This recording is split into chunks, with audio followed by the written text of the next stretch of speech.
अस्सलाम वालेकुम दोस्तों, उम्मीद है आप लोग खैरियत से होंगे। अच्छा दोस्तों, अकाउंटिंग में जो प्रॉफिट कैलकुलेट होता है वो दो तरह से होता है। दो तरह से उसकी परसेंटेज लगती है। एक परसेंटेज सेल पर कैलकुलेट की जाती है और दूसरी परसेंटेज कॉस्ट पर कैलकुलेट की जाती है। इन परसेंटेजेस को सेल और कॉस्ट पर लगाकर तो प्रॉफिट निकाला जाता है और मेजर किया जाता है कि हमने जो प्रोडक्ट जो चीज़ सेल करनी है उस पर कितनी परसेंटेज से हमारा प्रॉफिट आएगा। तो इसके दो ही तरीके हैं। जो सेल पर परसेंटेज लगती है उसे मार्जिन कहते हैं और जो कॉस्ट पर परसेंटेज लगती है उसे मार्कअप कहते हैं। जैसे मार्जिन मार्जिन ऑन सेल, जब भी मार्जिन आएगा, मार्जिन का वर्ड आएगा या profit on sale, profit on sale का भी मतलब मार्जिन ही होता है। तो जब ये वर्ड्स आएंगे तो इसका मतलब सेल पर परसेंटेज लग रही है, जो प्रॉफिट की परसेंटेज है वो सेल पर लग रही है। और इसके लिए एक इक्वेशन बनाते हैं। अगर मार्जिन गिवन हो तो फिर एक इक्वेशन हम बनाते हैं, cost plus profit is equal to sale. तो इसमें सेल मार्जिन में हमेशा 100% ली जाती है। सेल को मार्जिन में हम 100 लेते हैं, 100, और प्रॉफिट जितनी परसेंटेज हो मार्जिन की वो प्रॉफिट उतना ले लेते हैं हम। जैसे 10%, ज्यूम करें 10% मार्जिन है तो प्रॉफिट को हम 10 ले लेंगे, तो जो बाकी बच जाएगा वो हमारी कॉस्ट होगी 90 प्लस 10 इज इक्वल टू 100। ये इक्वेशन बना लेनी है। इस इक्वेशन को फिर अप्लाई करना है। अगर कोई सी दो चीज़ें गिवन हो तो तीसरी हम फाइंड कर सकते हैं। जैसे आगे मैंने एक छोटी सी एग्जांपल दी हुई है। A person sold goods at margin of 10%। देखें इधर मार्जिन 10% है। Sale price of these goods is 2 lakh. इधर उसने सेल प्राइस दे दी हमें। कॉस्ट ऑफ दीज गुड्स हमने फाइंड करनी है। कॉस्ट ऑफ दीज गुड्स हमने फाइंड करनी है।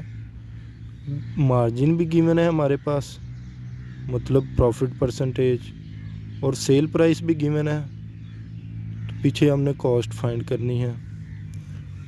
इसको फाइंड करने के लिए हम ये इक्वेशन बनाएंगे। जैसे मार्जिन 10% है तो 10 प्रॉफिट ले लेंगे, सेल हम 100 ही रखेंगे और जो बाकी बच जाएगा वो 90, जैसे इधर आ गया, ये हमारी कॉस्ट आ जाएगी। अब इसको अप्लाई करके हमने कॉस्ट निकाल लेनी। वो कैसे निकालेंगे? सॉल्यूशन इधर दिया हुआ है।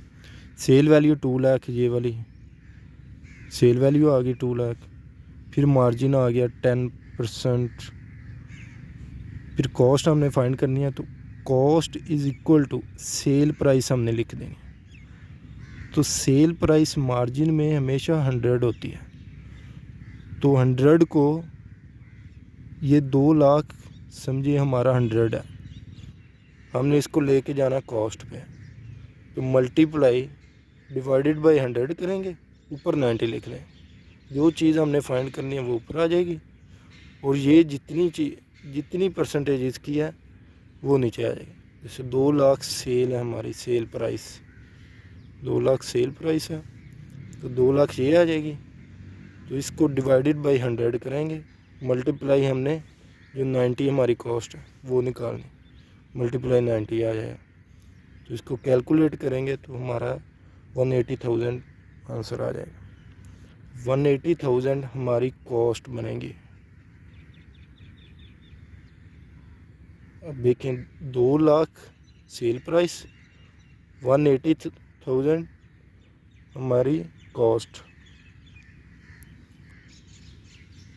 अब जो 2 लाख और 180,000, 2 लाख और 180,000 का जो डिफरेंस है वो हमारा प्रॉफिट होगा। लेकिन प्रॉफिट को हम डायरेक्टली भी कैलकुलेट कर सकते हैं। Profit is equal to 2 lakh, 2 lakh sale price है, इसको डिवाइडेड बाई 100 करें, क्योंकि ये 100 है, हमने 100 इसको कहा है कि मार्जिन जब भी हो सेल 100 होती है।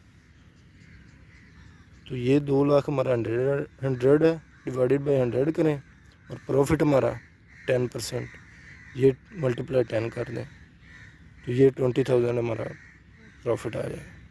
यह प्रॉफिट ऑन मार्जिन है, मार्जिन के बेस पे प्रॉफिट है हमारा। तो मार्जिन हमने समझ लिया। आगे दूसरा, इसको ऑपोजिट तो नहीं कह सकते, एक तरह का जो कॉस्ट पे परसेंटेज होती है उसको हम कहते हैं मार्कअप। मार्कअप हमेशा कॉस्ट पर होता है, ऑन कॉस्ट। अच्छा, इसी एग्जांपल को हम मार्कअप के तरीके से करते हैं।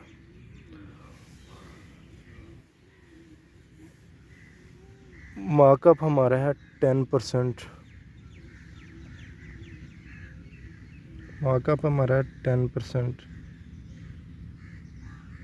अब मार्कअप की भी हम एक इक्वेशन बनाएंगे जिसमें कॉस्ट हम 100 लेंगे, सेल मार्जिन में हमने सेल 100 ली, मार्कअप में हम कॉस्ट 100 लेंगे, और जितनी परसेंटेज होगी मार्कअप की उतनी ऐड कर देंगे प्रॉफिट। जैसे 10% है तो 10 ऐड कर दिया, ये इज़ इक्वल टू 110 आ गया, ऑटोमेटिकली 110 बन जाएगी सेल हमारी। ये 110 हमारी सेल बन गई। अब इसकी example, a person sold goods at markup of 10%। उस एग्जांपल में मार्जिन ऑफ 10%, इसमें मार्कअप ऑफ 10%।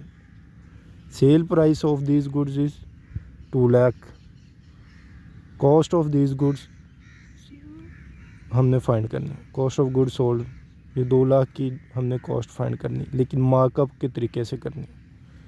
इसका सोल्यूशन देख लें। सेल प्राइस 2 लाख, मार्कअप 10% और कॉस्ट हमने फाइंड करनी। तो cost is equal to 2 lakh, ये हमारी सेल प्राइस है।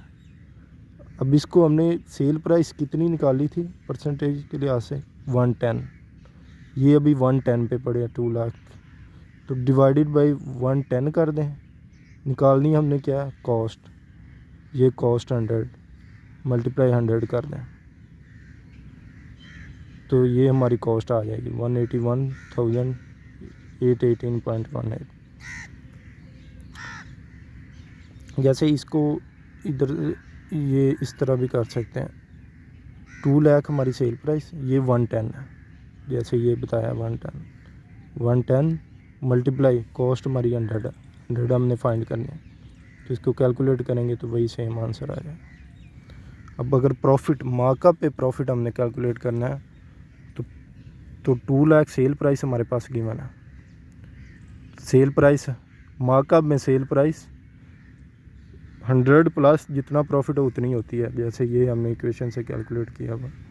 ये 110 पे पड़ा हुआ है, ये 2 lakh, 2 lakh divided by 110 multiply 10% markup है, तो 10, ये 10 से मल्टीप्लाई करेंगे तो हमारा ये प्रॉफिट आ जाएगा 18,181.82।